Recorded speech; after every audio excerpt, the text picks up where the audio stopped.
దాని గురించి చర్చించడానికి నేను రెడీగా ఉన్నా.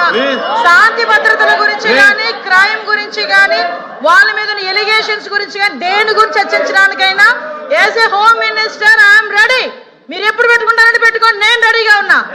దానికి అన్నిటికీ కూడా సమాధానం చెప్తా విత్ ఉదాహరణలు. ఇంకోటి చెప్తున్నా అధ్యక్ష, ఇందాకే బొత్స సత్యనారాయణ గారు గౌరవంగా మాజీ మంత్రివర్యులు, పెద్దవాళ్ళు, సీనియర్ మోస్ట్ రాజకీయ నాయకుడు, ఆయన ఒక మాట అన్నారు, అంబటి రాంబాబు గారు వాళ్ళ తల్లి గురించి ఎవరో మాట్లాడారని. ఆధారాలు ఇవ్వమనండి, ఇమ్మీడియట్ గా యాక్షన్ తీసుకోకపోతే అప్పుడు అడగమనండి, ఇవ్వనండి ఆధారాలు, ఇవ్వనండి ఆధారాలు, నేను ఇస్తా.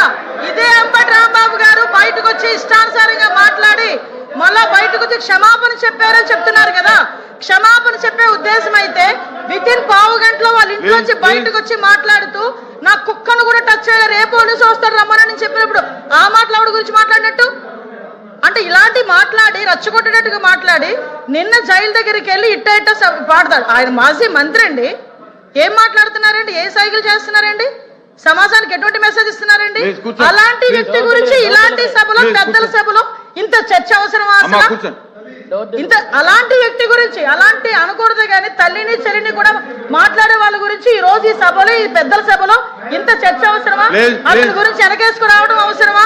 అసలు మీకేమైనా అసలు సెన్స్ ఉందా అని అడుగుతున్నాను నేను. ఈ రోజు కనీసం ఆలోచన చేసుకోవాలి కదా. ఎలా పడితే మాట్లాడడానికి, ఏది పడితే మాట్లాడడానికి. ఇది దేవాలయం లాంటి కౌన్సిల్, పెద్దల సభ ఇది.